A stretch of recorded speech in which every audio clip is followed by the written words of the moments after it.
Video like जरूर कर लीजिए और ऐसे वीडियो लगातार फ्री में पाने के लिए चैनल को तुरंत सब्सक्राइब कर लीजिए और बेल आइकन को जरूर टैप कर लीजिए ताकि आगे भी सारे वीडियो आपको मिलते रहे। यूट्यूब में फॉलो करते हैं तो प्लीज ये वाला फ्री टेलीग्राम चैनल जरूर ज्वाइन कर लीजिएगा। सारे नोटिफिकेशन सारे अपडेट यहीं पे आते हैं, ध्यान रखिए। नमस्कार दोस्तों, स्वागत है आपका स्टडी फॉर एग्जाम्स में।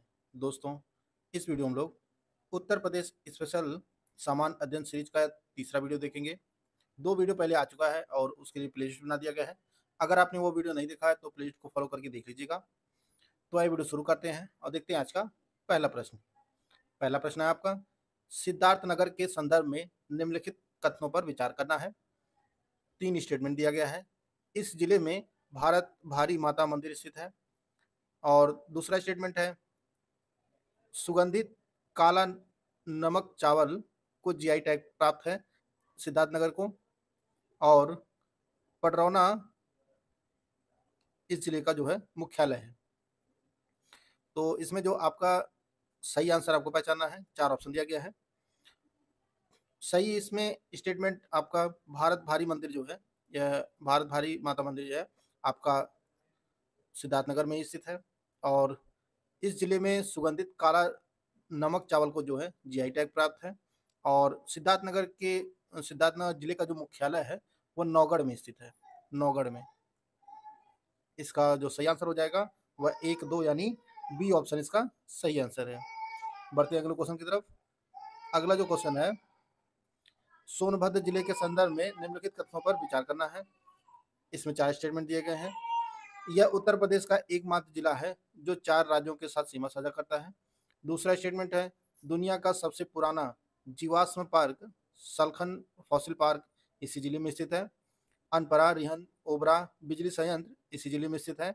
और चौथा स्टेटमेंट है, क्षेत्रफल की दृष्टि से यह उत्तर प्रदेश का तीसरा सबसे बड़ा जिला है। तो इसमें जो आपका सही स्टेटमेंट है वह पहला भी है, दूसरा भी है, तीसरा भी है, लेकिन चौथा नहीं है। सोनभद्र क्षेत्रफल की दृष्टि से उत्तर प्रदेश का दूसरा सबसे बड़ा जिला है। पहला आपका लखीमपुर खीरी है, दूसरे नंबर पर सोनभद्र का नंबर है। तो इसमें जो सही आंसर है वो आपका 1, 2, 3 यानी इसका डी ऑप्शन सही है। उत्तर प्रदेश का कौन सा क्षेत्र भगवान ब्रह्मा की राजधानी के रूप में जाना जाता है? प्रयागराज, बहराइच, संभल, प्रतापगढ़। तो इसका सही आंसर आपका ऑप्शन बी है। बहराइच को भगवान ब्रह्मा की राजधानी के रूप में जाना जाता है। इसका ऑप्शन बी सही है। डॉक्टर भीमराव अंबेडकर संग्रहालय एवं पुस्तकालय किस जिले में स्थित है? अंबेडकर नगर, रामपुर, संत कबीर नगर, संत रविदास नगर और सिद्धार्थ नगर। तो इसका जो सही आंसर है वो आपका option B, doctor Bhimrao Ambedkar संग्रहालय एवं पुस्तकालय, ये आपके रामपुर जिले में स्थित है। मूढ़ा पांडे हवाई अड्डा यह उत्तर प्रदेश के किस जिले में स्थित है? पीलीभीत, बलिया, मुरादाबाद, लखीमपुर खीरी। तो मूढ़ा पांडे हवाई अड्डा यह मुरादाबाद जिले में स्थित है। देश के पहले टेलीकॉम सेंटर ऑफ एक्सीलेंस की स्थापना किस जिले में की जा रही है? गाजियाबाद, गौतम बुद्ध नगर, लखनऊ, सहारनपुर। तो देश के पहले टेलीकॉम सेंटर ऑफ एक्सीलेंस की स्थापना सहारनपुर जिले में की जा रही है। किशनपुर वन्यजीव विहार की स्थापना किस वर्ष की गई थी? तो किशनपुर वन्यजीव विहार की स्थापना जो है 1972 में की गई थी और यह पीलीभीत जिले में स्थित है। सॉरी, पीलीभीत नहीं, लखीमपुर खीरी जिले में स्थित है। लखीमपुर खीरी जिले में स्थित है और यह दुधवा टाइगर रिजर्व का हिस्सा है और इसे 1972 में स्थापित किया गया था।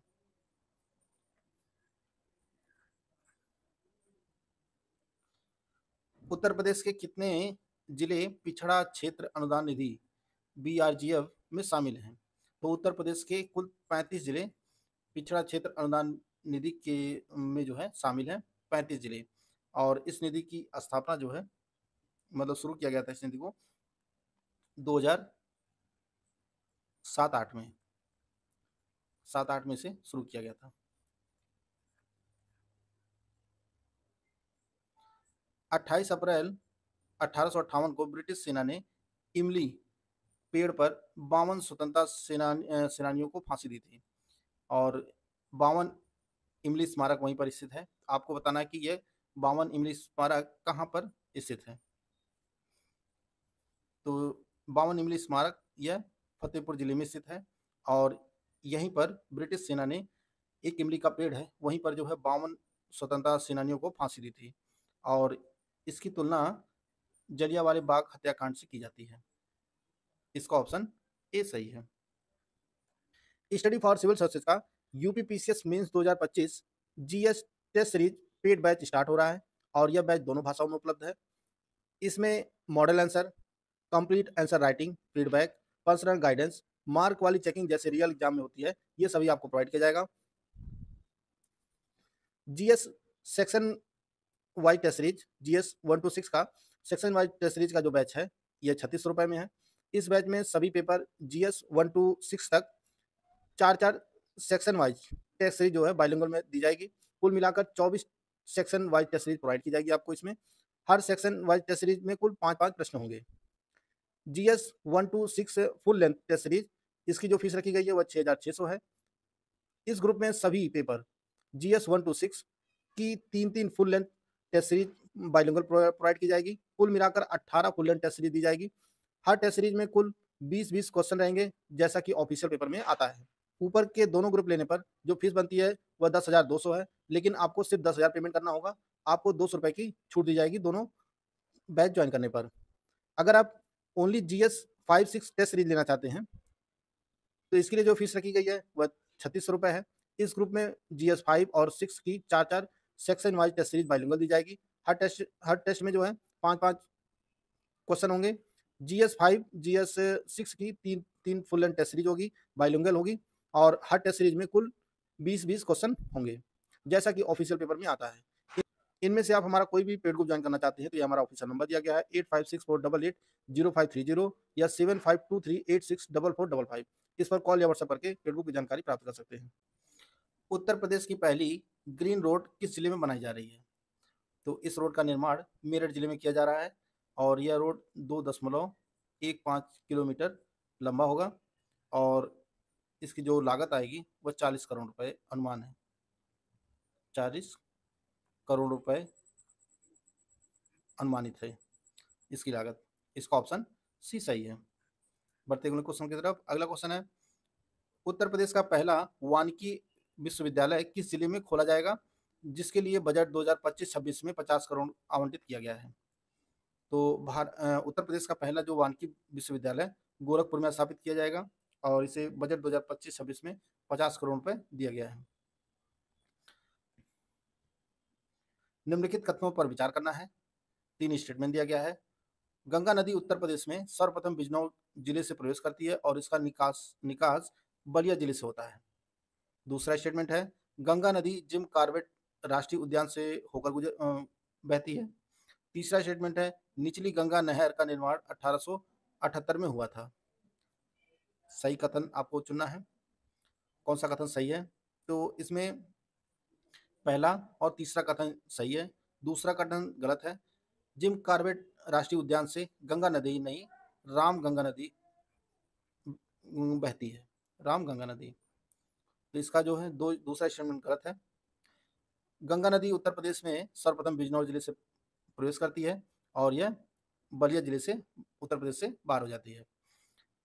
निचली गंगा नहर का निर्माण 1878 में किया गया था और यह बुलंदशहर में नरौरा है, वहीं से यह नहर निकलती है, नरौरा से। इसका जो सही आंसर हो जाएगा वो आपका 1 और 3 यानी सी ऑप्शन इसका सही हो जाएगा। उत्तर प्रदेश के निम्नलिखित किस ऐतिहासिक मेले में हिंदू मुसलमान दोनों आते हैं? तो हिंदू मुस्लिम एकता का जो प्रतीक है वह नौचंडी मेला है, नौचंडी मेला, और यह मेरठ में लगता है। उत्तर प्रदेश के राजनीतिक ढांचे के आधार पर निम्नलिखित कथनों पर विचार करना है। उत्तर प्रदेश में लोकसभा में 80 और राज्यसभा में 30 सीटें हैं। उत्तर प्रदेश से मतदाताओं की संख्या के आधार पर गाजियाबाद राज्य का दूसरा सबसे बड़ा संसदीय क्षेत्र है। और तीसरा स्टेटमेंट है उत्तर प्रदेश में अनुसूचित जनजाति यानी एसटी के लिए 0 और अनुसूचित जाति यानी एससी के लिए 17 लोकसभा सीटें आरक्षित हैं। इसमें सही कथन कौन सा है आपको बताना है। तो इसका जो है तीनों स्टेटमेंट सही है, 1, 2 और 3 तीनों स्टेटमेंट सही है। उत्तर प्रदेश में लोकसभा की 80 और राज्यसभा की 31 सीटें हैं। गाजियाबाद मतदाताओं की संख्या के आधार पर जो है वह राज्य का सबसे बड़ा संसदीय क्षेत्र है। और उत्तर प्रदेश में एसटी की जो आरक्षित सीटें हैं वो 0 है और एसटी यानी एससी की जो सीटें हैं अनुसूचित जाति की के लिए आरक्षित सीटों की संख्या है वह 17 है। तो इसका ऑप्शन बी सही है। उत्तर प्रदेश के किस शहर में प्रदेश का पहला व देश का दूसरा बायो सीएनजी प्लांट स्थापित किया गया है? वाराणसी में, प्रयागराज में, कानपुर में, रायबरेली में। तो इसका सही आंसर है वो आपका ऑप्शन बी, प्रयागराज में देश का दूसरा और प्रदेश का पहला बायो सीएनजी प्लांट स्थापित किया गया है। पहला पुणे में स्थापित किया गया है। पुणे में देश का जो पहला बायो सीएनजी प्लांट स्थापित किया गया है वह पुणे में किया गया है। 4 मेले दिए गए हैं और उनके सामने जिले दिए गए हैं, उनको आपस में सुमेलित करना है। पशु मेला यानी जो बटेश्वर का मेला लगता है आगरा में। द्रुपद मेला ये आपका वाराणसी में लगता है। गोविंद साहब मेला ये अम्बेडकर नगर में लगता है और सरदना मेला ये आपका मेरठ में लगता है। 3, 4, 2, 1 3, 4, 2, 1 यानी इसका ऑप्शन ए सही है। दस्तूर वाजिदी किस नवाब द्वारा लिखा गया एक प्रशासनिक नियमों का संग्रह था? तो यह वाजिद अली शाह के द्वारा लिखा गया है। उत्तर प्रदेश के किस जिले में डॉल्फिन सफारी स्थापित की जाएगी? उत्तर प्रदेश के किस जिले में डॉल्फिन सफारी स्थापित की जाएगी? तो इसका सही आंसर है वो आपका ऑप्शन बी, वाराणसी में। किस वर्ष में लखनऊ में विक्टोरिया पार्क का नाम बदलकर बेगम हजरत महल पार्क कर दिया गया था? यह नाम जो है 1962 में बदल दिया गया था। विक्टोरिया पार्क का नाम बदलकर बेगम हजरत महल कर दिया गया था।